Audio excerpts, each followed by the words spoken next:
column. Heroes. The hero of a book called Toldot Yeshu. The hero. Which is they see the founders of Christianity as heroes, guys. Oh, nothing they hate more, right? That's what the Christians keep telling you online?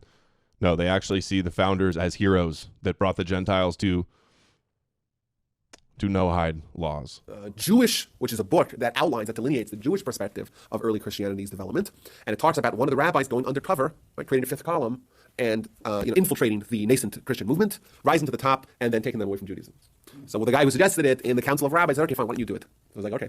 So he infiltrates that movement. And it says in Toldot Yeshu that they prayed for wise counsel. It's the same terminology that is used in the Zohar. Jacob wages war by deception. The verse in the Zohar is actually something wise counsel. Wages war with wise counsel. And it says the same thing in Toldot Yeshu. Wise counsel. In other words, Jacob scheming came up with this plot. And it's basically symbolic for them creating Christianity. It has Judas, the Sefer Toldot Yeshu has Judas, who learns the secret name of God so he can fly around and do miracles like Jesus. He flies around, he pees or comes on Jesus, makes him impure, and then Judas starts worshiping him and then creates the movement. So coded symbolic imagery that they created an impure Messiah and then coerced and tricked and baited and ensnared the Gentiles to worship him. He rises to the top, becomes Bishop of Jerusalem. He eventually moves to Rome, becomes the first pope, and he is the one who ushers in Pauline Christianity as the official, as the official version of Christianity. That's Peter. That's right. And by the way, we have prayers in our Jewish prayer books that were authored by this guy. Not only that, we have accounts. Yeah, you guys heard that right. I said Judas comes on Jesus. They're flying around in space, fighting each other, and he comes on him. That's what it says. Which makes him impure, and then they fall to earth, and then Judas started worshiping him to lead the Gentiles into worshiping him too. Their impure Esau satanic Messiah. It probably goes back, is related to the Talmud Jesus boiling an excrement verse as well.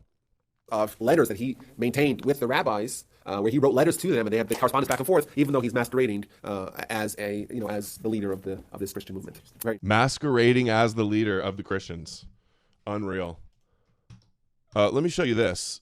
This is from this book, the Jesus the Jews never knew. It says, so Peter says, bring me a dead person. He revives him and goes, look, I'm chosen by Jesus. Jesus commanded me to lead you. I just did this miracle, similar to how the apostles did miracles to prove they were the apostles of Jesus. And he says, you know what? I should just find the whole thing and read the whole page.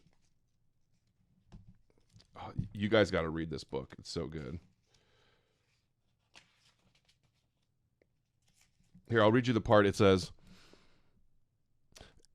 Judas says, and now I will ascend to my heavenly Father and will sit at his right hand, and ye shall hold it with your eyes. But Jeshu, Jesus, uttered the almighty name, and there came a wind and lifted him up between heaven and earth.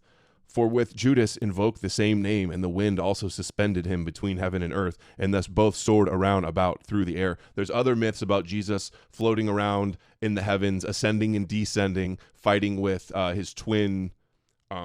James is one of them he does it with, and the other one I think is with his twin Thomas.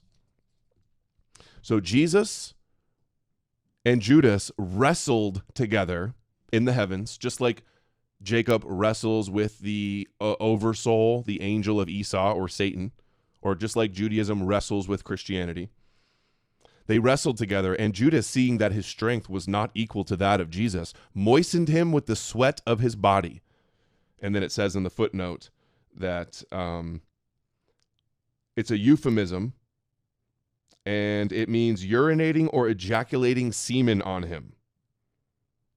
So Judas sodomized Jesus in midair in order to bring him down unclean to the earth. Wherefore, being rendered impure,